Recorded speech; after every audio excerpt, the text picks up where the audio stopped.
자, 직장에서 가장 중요한 것이 뭘까요? 대화입니다, 대화. 대부분 소통이라고 얘기하잖아요. 요즘 계속 회사에서 말하고 있는 게 소통입니다. 커뮤니케이션, 소통. 그래서 우리 회사 소통이 안 된다면서 고함 지르고 그러더라고요, 보니까. 이게 소통이 안 되는 거지, 뭐, 고함 치는 게. 소통되면 그렇게 고함 칠 필요도 없습니다. 그래서 계속 얘기하는 게 소통하자, 소통하자. 대화하자. 대화하자 해놓고 대놓고 화내고 이럽니다. 이게 대화가 아닌데. 대화는요, 잔소리가 아니고 대놓고 화내는 것도 아니고 일방적인 게 절대 아닙니다. 대화는요, 주고 받고 들으면서 그 사람을 완전히 이해하고 그리고 내가 하고자 하는 이야기를 하고 서로 발전하고 성장하는 게 이게 대화입니다. 그래서 대화를 통해서 사람은 치유가 일어나고 성장도 일어나고 많은 일들이 일어납니다. 그래서 대화가 상당히 중요합니다. 그 중에서 대화의 가장 중요한 핵심적인 게 공감입니다. 그 상대의 마음을 알아주면서 듣는 거, 이게 공감 능력이거든요. 그래서 공감은 대화의 핵심 키 열쇠입니다. 열쇠. 공감이 없으면 대화 자체가 안 돼요. 그래서 대화는 많아져. 우리 아들하고도 그래요. 자, 이리 와봐. 대화하자. 서로 몇 분 쳐다보다 가라. 대화하기 별로 진짜 그래요. 공감이 안 되니까 이게 좀 많이 힘들어요. 진짜. 그래서 공감은 직장 상사하고도 마찬가지예요. 아까 공감이 많으면 엘리베이터 안에 있어도 훈훈하고 온기가 느껴져요. 그러나 싸하죠. 빨리 이 상황을 벗어나고 싶다. 이 좁은 공간에서. 그런 겁니다. 공감은 이 상담 심리학에서도 굉장히 많은 쓰는 용어들입니다. 그래서 이 상담에서 가장 중요한 단어가 공감이고요. 상대방을 마음을 알아주는 능력, 상대방을 마음을 알아주면서 이해하는 그 대화가 이제 공감 능력이라고 할 수 있는 거죠. 우리가 전도하러 나간다고 한번 가정해 봅시다. 우리가 전부 이제 어떨 때는 노방전도하러 나가잖아요. 나가면 자, 우리 예수님 믿으세요. 사람들한테 가서 자, 우리 예수님 믿으세요 하면 그 사람은 이런 사람 있죠. 깐족깐족대면서 우리 괴롭히는 사람도 있죠. 에이, 예수 믿는 사람들이 완전 요즘 나쁜 짓 더 하더라. 뭐 예수 믿는 사람들이 거짓말도 잘해 이러더니 그러면요, 뭐 그런 사람들 깐족깐족대고 막 계속 이상한 말 하잖아요. 그러면 공감 잘하는 전도자는 어떻게 합니까? 아이고, 예수 믿는 사람 때문에 많이 실망하셨네요 하면서 이제 그 사람의 마음을 다 읽어주는 거예요. 이렇게. 그렇죠. 예수 믿는 사람들도 다 부족한 사람들입니다 하면서 그들은 완전한 사람이 아니고 용서함을 먼저 받은 사람들이죠. 당신 같은 사람이 예수 믿으면 너무 좋을 것 같습니다 이러면서 막 이런 식으로 막 대화를 잘 이끌어 나가면 막 괜히 좋잖아요. 그 사람도 공감이 되면서 이끌어잖아요. 근데 공감 안 되는 분들은 전도하러 나가면 뭡니까? 싸움이 나죠.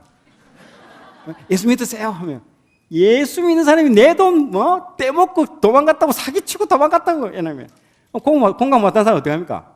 예수 믿는 사람은 그래요? 불교 믿는 사람은 안 그래? 이슬람은 더해 사람까지 죽이고 하면서 막 그 사람을 공격하고 막 논리적으로 막 그 사람이 말할 수 막 교회 사는 사람이 얼마나 좋은 일 많이 하고 막 보여줄까 하면서 막 말빨로 막 내 논리로 막 눌러버려가지고 막 넘어뜨렸다. 그 사람이 그것 통해서 저 사람 말이 맞아. 그 사람이 이론이 맞구나. 논리가 맞네. 예수 믿어야 되겠구나. 라고 하는 사람 아무도 없습니다. 자기는 막 집에 와서 내가 논리로 막 그 사람 막 그냥 꽉 눌렀다고 막 하는데 사람은요, 왜 그럴까요? 사람은 이론에 따라서 움직이는 사람이 절대 아닙니다. 사람은 뭘로 움직인다? 감정, 내 마음 때문에 움직이는 거예요. 오히려 공감하는 사람은 이렇게 말하죠. 막 떼먹고 도망갔다고 하면 그래요. 예수 믿는 사람 때문에 실망 많이 하셨네요 하면서 우리는 참 부족한 사람들입니다. 그래서 우리가 예수님이 많이 필요하죠. 그런데 선생님 같은 분이 예수 믿으면 너무 좋을 것 같아요 막 하면서 그런데 그렇게 얘기하면 그 사람이 막 공격하죠. 공격하고 나서 당신들 막 이렇게 해가지고 집에 가. 그럼 집에 가면 그 사람이 오늘 내가 올 길거리에서 예수 믿는 사람 내한테 전도하는데 막 박살을 냈다고. 꽉 눌렀다. 한마디도 못하게 내가 박살을 냈다. 그런데 왠지 그 사람이 좋아.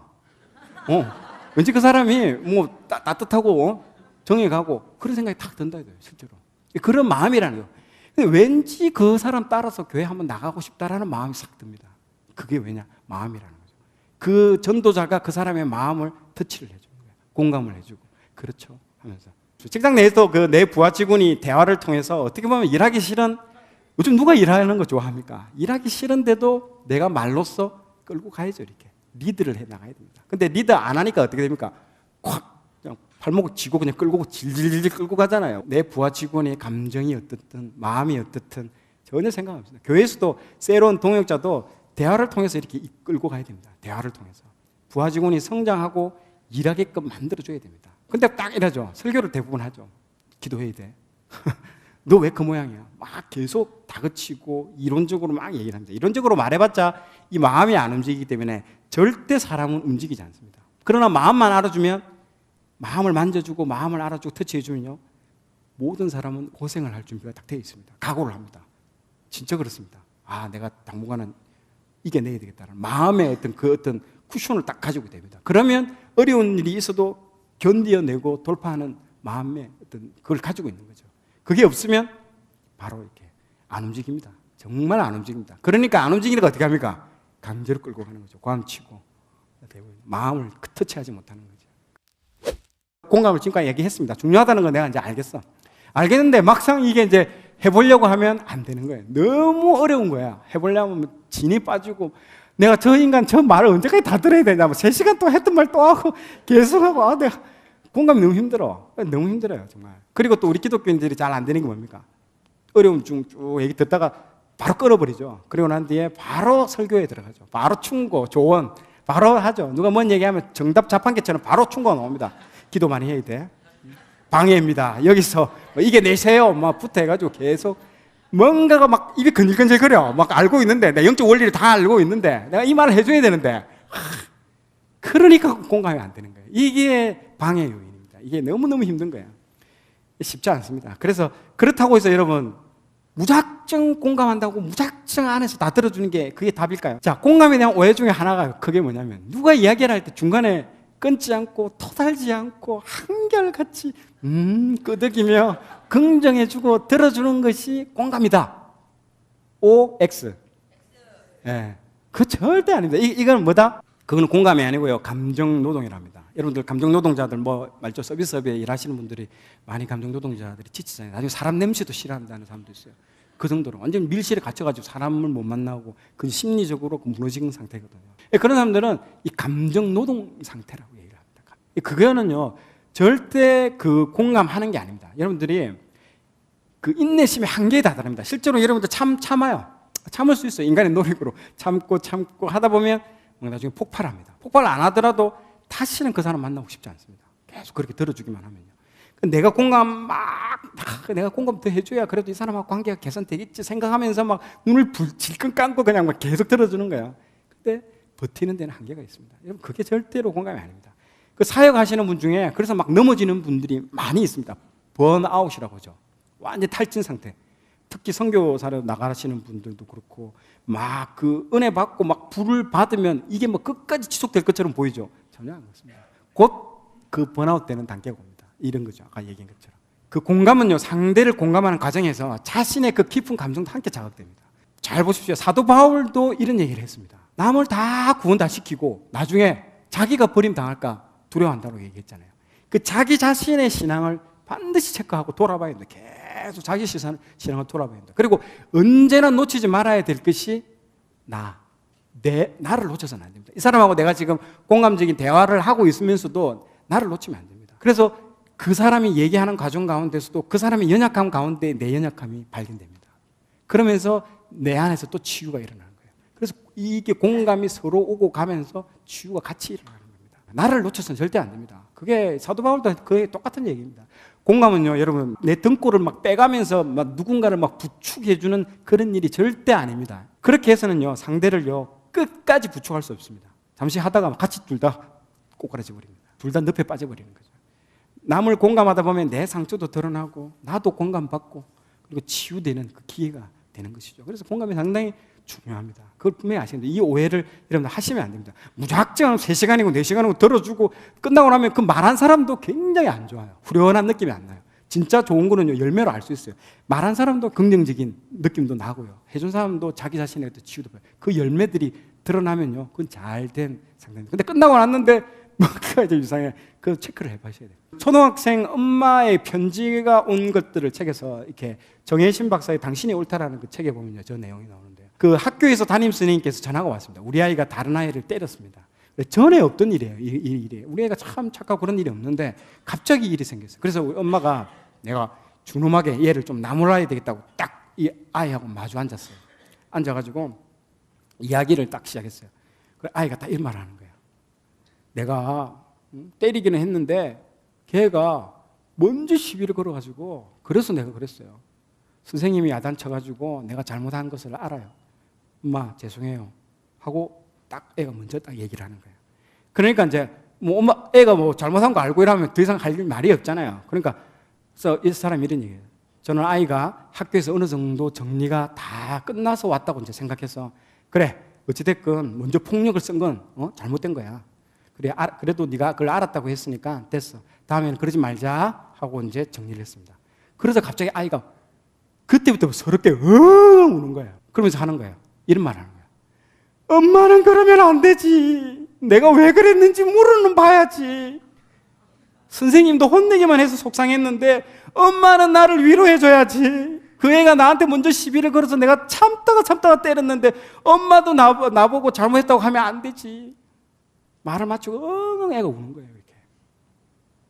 분명히 이 엄마도 공감을 굉장히 잘하는 엄마예요. 근데 이 얘기를 하는 거예요. 충분히 공감되시죠? 그리고 우리는요 이게 끝났다고 생각하거든요. 아 이게 마무리됐다고 생각해요. 그거 아니에요. 그때 느꼈다라는 거죠. 그 아이의 마음이 어땠는지, 얼마나 속상했는지, 왜 때릴 수밖에 없었는지를 한 번도 내가 물어보지 않았다라는 거. 엄마가 얘한테 물어보지 않았다라는 걸 그때 딱 깨닫게 된 거예요. 그러면서 이제 뭐 겉으로 이제 정리가 된 문제가 막 정리가 된 게 아니라라는 것들을 그때서야 이제 깨닫게 됐다는 거죠. 그래서 자기의 잘못을 인정하고 사과하는 사람도 깊은 공감을 받고 싶어 한다는 걸 깨달아야 됩니다. 애가 잘못했다고 먼저 사과했잖아요. 그러나 그 사과하는 사람도 사과를 하면서도 나름대로는 뭘 가지고 있다? 나도 공감받고 싶다라는 걸 가지고 있다라는 거예요.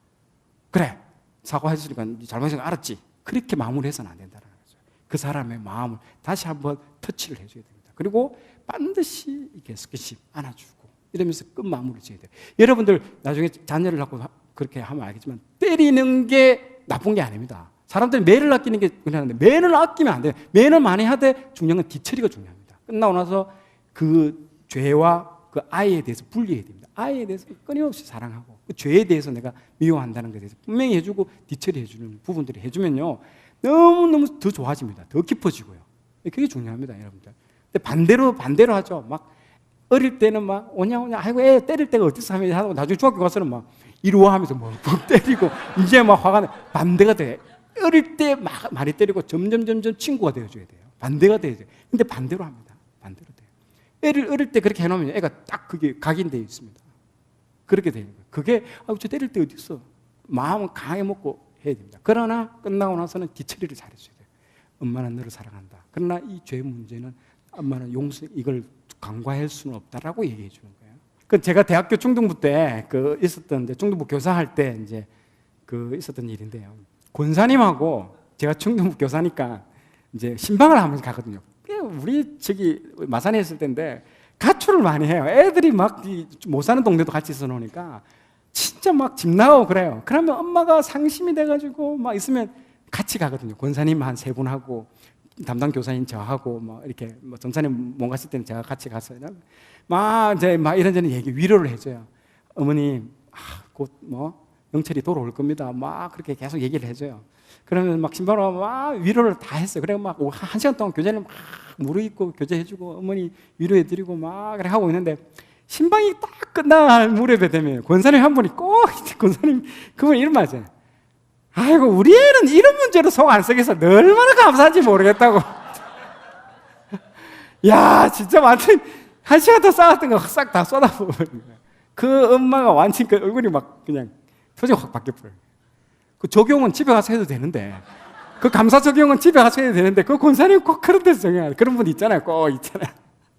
아, 네 정말. 그게 공감이라는 거죠. 그 사람이 왔을 때는 거기에 깊이 공감해주고 그러니까 힘들다라는 거 이런 것들이에요.